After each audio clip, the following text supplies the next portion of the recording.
بسم اللہ الرحمن الرحیم۔ السلام علیکم۔ آج ہم ہومیوپیتھک میڈیسن کے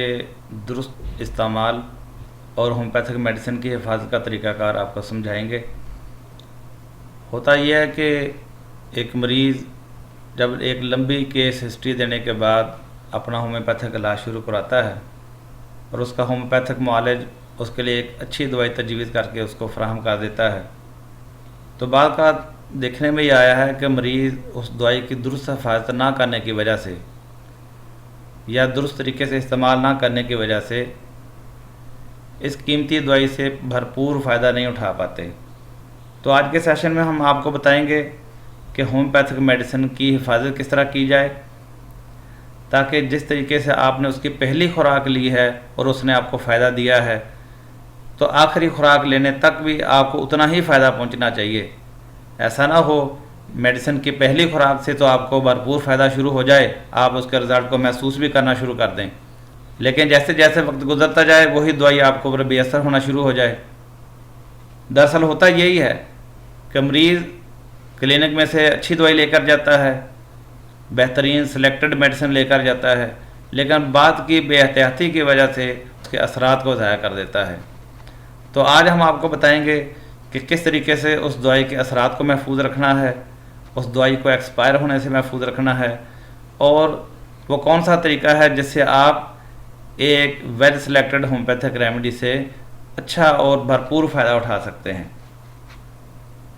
تو سب سے پہلے ہم آپ کو بتائیں گے کہ دوائی کو سٹور کہاں کرنا ہے، دوائی کو رکھنا کہاں ہے۔ جب ایک دوائی آپ کو کلینک میں سے فراہم کر دی جاتی ہے تو اب گھر میں جا کر اس کو رکھنا کہاں پہ ہے، محفوظ کہاں پہ کرنا ہے، اس کو سٹور کہاں پہ کرنا ہے، یعنی جہاں سے آپ بار بار میڈیسن کو اٹھائیں اور استعمال کر سکیں۔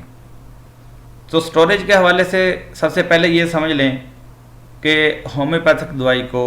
سورج کی ڈائریکٹ روشنی سے بچانا ہے۔ سورج کی روشنی اس کے اوپر نہیں پڑنی چاہیے، یعنی سورج کی روشنی نہ پڑنے سے مراد یہ کہ وہ لگاتار 10 منٹ کے لیے، گھنٹے کے لیے، 5 گھنٹے کے لیے، یعنی وہ لگاتار سورج کی روشنی میں نہیں پڑی رہنی چاہیے۔ سورج کی روشنی میں میڈیسن کے اثرات زائل ہو جاتے ہیں۔ اسی طرح ہومیوپیتھک میڈیسن کے پاس تیز خوشبو بھی نہیں رکھنی چاہیے، یا تیز خوشبو والی جگہ میں بھی یہ ہومیوپیتھک میڈیسن نہیں رکھنی چاہیے، یعنی ایسی جگہ پہ جہاں پہ تیز خوشبو پڑی ہے، ڈریسنگ ٹیبل میں جہاں پہ میک اپ کا سامان پڑا ہوتا ہے، ہر طرح کے پرفیومز پڑے ہوتے ہیں، تو وہاں پہ ہومیوپیتھک میڈیسن کو نہیں رکھنا چاہیے۔ تیز خوشبو ہومیوپیتھک میڈیسن کے اثرات کو زائل کر دیتی ہے۔ ایسا کمرہ جہاں پہ روم پرفیوم چھڑکا جاتا ہے، یا جہاں تیز کیمیکل کھلے پڑے ہوں، کیمیکل کی بو پھیلی ہوئی ہو، نیل پالش کی سمیل، ہیئر سپرے، اور اسی طرح ایسے بام جن کے اندر مینتھول ملا ہوا ہوتا ہے، پودینے کا ست وغیرہ جس کے اندر ملا ہوا ہوتا ہے، جس کی تیز خوشبو ہوتی ہے، ایسے بام، ایسی مالش والی چیزیں جن کی تیز سمیل ہو، ایسا باکس جس کے اندر ایلوپیتھک میڈیسن بھی پڑی ہو، تو ایک ایلوپیتھک میڈیسن یا دیسی میڈیسن کے ساتھ بھی ہومیوپیتھک میڈیسن کو ساتھ اکٹھا سٹور نہیں کیا جائے گا، ان کے ساتھ نہیں رکھا جائے گا، ورنہ ان کی سمیل جو ہے ہومیوپیتھک میڈیسن کے اثرات کو زائل کر دے گی۔ اسی طرح ایسا کمرہ جہاں پہ اگربتیاں جلائی جاتی ہوں، وہاں بھی ہومیوپیتھک میڈیسن کو نہیں رکھنا چاہیے، کیونکہ اگربتی کا دھواں اور اس کی خوشبو جو ہے وہ ہومیوپیتھک میڈیسن کو ختم کر دے گی، اس کے اثرات کو زائل کر دے گی۔ یعنی کم از کم اتنی احتیاط تو ضرور رکھیں، ایسی جگہ جہاں پہ کوئی بو پھیلی ہوئی ہو، وہ خوشبو پھیلی ہوئی ہو، کوئی پرفیوم پھیلا ہوا ہو، کوئی کیمیکل کی بو ہو، کوئی دوسری میڈیسن کی بوئیں پھیلی ہوئی ہوں، وہاں کم از کم اتنی احتیاط ضرور رکھیں کہ ہومیوپیتھک میڈیسن کی پیکنگ کو نہ کھولیں، اس کے ڈھکن کو نہ کھولیں، ورنہ وہ پوری کی پوری میڈیسن زائل ہو سکتی ہے۔ جو میڈیسن پڑیوں کی شکل میں دی جاتی ہے اس کو بھی ایسی جگہ پہ رکھیں جو خشک جگہ ہو، نمی والی جگہ پہ نہ رکھیں، ورنہ نمی والی جگہ میں رکھنے سے آپ کی وہ میڈیسن جو ہے وہ خراب ہو جائے گی، پگھل جائے گی، اس کے اندر جو ٹیبلٹس ہیں وہ پگھل جائیں گی، تو اس کے نتیجے میں بھی اس کا اثر جو ہے خراب ہو سکتا ہے۔ پھر اس کے بعد دوائی رکھنی کہاں پہ ہے؟ دوائی کو کسی ایسی الماری میں رکھیں، ایسے کمرے میں رکھیں جس کا نارمل ٹمپریچر ہو، جو ٹمپریچر ایک انسان خود برداشت کر سکتا ہے، جتنے ٹمپریچر میں انسان آسانی سے رہ سکتا ہے، بیٹھ سکتا ہے، اٹھ سکتا ہے، ایسے کمرے میں ہومیوپیتھک میڈیسن کو آپ رکھیں۔ ایسی الماری میں رکھیں جس کے اندر کسی قسم کی کوئی بو نہ آ رہی ہو، فرنیچر پالش کی سمیل نہ آ رہی ہو، جس میں سے کسی پینٹ کی سمیل نہ آ رہی ہو، سادہ الماری ہو، سادہ جگہ ہو، نارمل ٹمپریچر ہو، ایسی الماری کے اندر رکھیں۔ میڈیسن کو کچن کے اندر نہ رکھیں، ڈریسنگ ٹیبل میں نہ رکھیں، میڈیسن کو ٹی وی کے اوپر نہ رکھیں۔ بعض لوگ کیا کرتے ہیں کہ میڈیسن لے جاتے ہیں، اس کو ٹی وی کے اوپر رکھ دیتے ہیں، کمپیوٹر کے اوپر رکھ دیتے ہیں، موبائل پاس پڑا ہوا ہے۔ تو یاد رکھیں یہ ساری چیزیں ریڈیشن چھوڑتی ہیں، اور یہ ریڈیشن ہومیوپیتھک میڈیسن کے اثرات کو خراب کر دیتی ہے، کیونکہ ہومیوپیتھک میڈیسن جب پوٹینسی کے شکل میں دی جاتی ہے تو اس پوٹینسی کو یہ ریڈیشن جو ہے وہ خراب کر دیتی ہے، اس کے اثرات وہ نہیں رہتے جو جس فائدے کے لیے وہ میڈیسن دی گئی ہوتی ہے، وہ فائدہ آپ نہیں حاصل کر پاتے۔ اب ہم آپ کو بتاتے ہیں کہ وہ کون سا طریقہ ہے جس سے آپ ایک ہومیوپیتھک میڈیسن سے، وہ میڈیسن جو آپ کو بڑی محنت سے تیار کر کے، بڑی محنت سے آپ کا کیس لینے کے بعد، آپ کی ہسٹری لینے کے بعد، آپ کا ڈائگنوسس کرنے کے بعد، آپ کی لیبارٹری رپورٹ چیک کرنے کے بعد آپ کو ایک اچھی دوائی جو تجویز کی گئی، اب اس سے بھرپور فائدہ اٹھانے کے لیے اب ہم کیا طریقہ کار اختیار کر سکتے ہیں کہ وہ میڈیسن پہلے دن سے لے کر آخری دن تک ایک جیسا فائدہ دے۔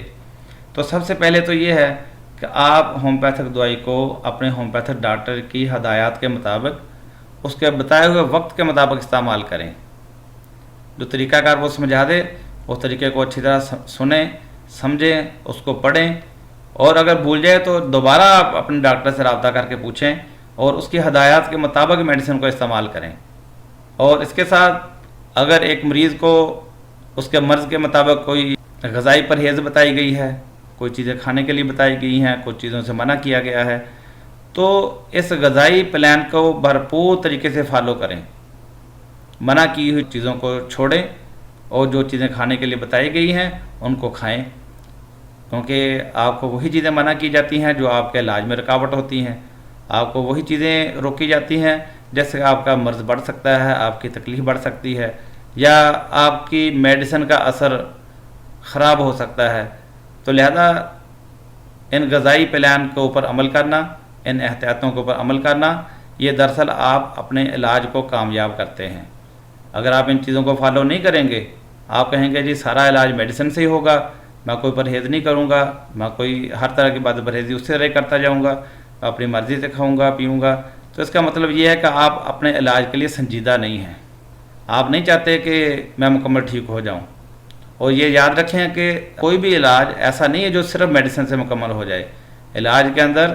میڈیسن بھی شامل ہے اور غذائی پرہیز بھی شامل ہے، جو چیزیں کھانی بتائیں ان کا کھانا بھی شامل ہے، کبھی فزیوتھراپی بھی اس میں شامل ہو جاتی ہے، کبھی مساج بھی شامل ہو جاتا ہے، کبھی سیر اور ایکسرسائز بھی شامل ہو جاتی ہے۔ یہ ساری چیزیں مل کر ایک مریض کو شفا یابی کا سبب بنتی ہیں۔ تو ان ساری چیزوں کے اوپر عمل کریں تو انشاءاللہ اس سے یہ ہوگا کہ آپ کا علاج زیادہ کامیاب طریقے سے مکمل ہوگا۔ جب ایک میڈیسن کسی مریض کو دی جاتی ہے تو میڈیسن کی مختلف شکلیں ہوتی ہیں، وہ ڈراپس کی شکل میں بھی دی جاتی ہے، کبھی ٹیبلٹس کی شکل میں بھی دی جاتی ہے، کبھی پاؤڈر فارم میں دی جاتی ہے، پاؤڈر کی پڑیاں ہوتی ہیں۔ تو یہ کوئی بھی میڈیسن اپنے استعمال کے لحاظ سے بنائی جاتی ہے کہ مریض کس طریقے سے اس کو آسانی سے لے سکے، کون سا طریقہ ہے جس سے زیادہ میڈیسن افیکٹو ہو سکتی ہے، بچے جو ہیں وہ کس طرح کی میڈیسن کو لے سکتے ہیں، بڑے کس طرح کی دوائی کو آسانی سے لے سکتے ہیں۔ پھر میڈیسن کی مختلف پوٹینسیز ہوتی ہیں،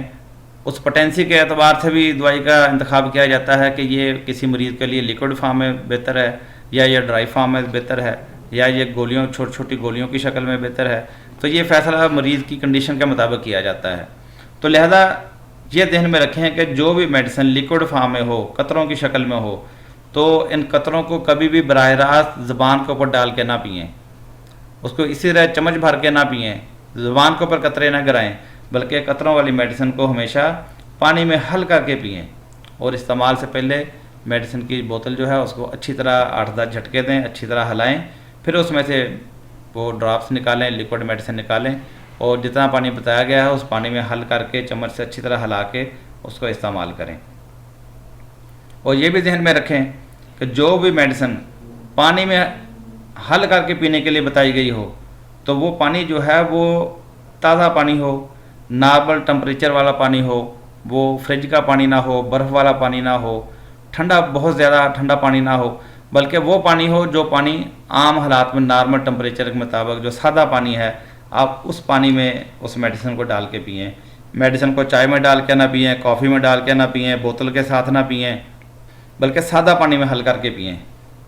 اور دوائی پینے کے لیے اگر سب سے مناسب یہ ہے کہ شیشے کا گلاس ہو، اور اگر چمچ بھی پلاسٹک کا ہو تو اور بھی زیادہ بہتر ہے۔ علاج کے دوران اگر کوئی دوائی آپ کی پہلے سے چل رہی ہے، آپ کا کوئی ایلوپیتھک علاج چل رہا ہے، کوئی بلڈ پریشر کی میڈیسن چل رہی ہے، ڈائبٹیز کی کوئی میڈیسن چل رہی ہے، یا کسی بھی طرح کی کوئی میڈیسن چل رہی ہے، تو آپ اپنے ہومیوپیتھک ڈاکٹر کو لازمی بتائیں کہ فلاں میڈیسن میں اتنے عرصے سے استعمال کر رہا ہوں۔ تو لہذا آپ کا معالج آپ کی اس میڈیسن کا لحاظ رکھتے ہوئے آپ کی میڈیسن کا انتخاب کرے گا، وہ آپ کی ڈوز کا انتخاب اس کے مطابق کرے گا کہ کس طریقے سے میں نے اس کو مینیج کرنا ہے، تو یہ بتانا ضروری ہے۔ تو ایسا نہ ہو کہ آپ ایک ہومیوپیتھک معالج کی میڈیسن استعمال کر رہے ہوں اور اس کے ساتھ ساتھ آپ دیسی دوائیاں بھی کھا رہے ہوں، ایلوپیتھک ٹریٹمنٹ بھی چل رہے ہوں، اور اس کے علاوہ بھی ٹوٹکے چلا رہے ہوں۔ ایسا نہیں ہونا چاہیے، بلکہ کوئی چیز آپ استعمال کر رہے ہیں، بعض لوگ اس طرح کرتے ہیں کہ ساتھ کوئی ٹوٹکا استعمال کر رہے ہوتے ہیں، دیسی دوائیاں کھا رہے ہوتے ہیں، اور اپنے ذہن میں یہ ایک سوچ لیتے ہیں کہ اس کا کسی ہومیوپیتھک علاج کے ساتھ کوئی اثر ہونے والا نہیں ہے، یہ اس کے اندر کوئی مداخلت ہونے والی نہیں ہے۔ تو لہذا ایسی بات نہیں ہے۔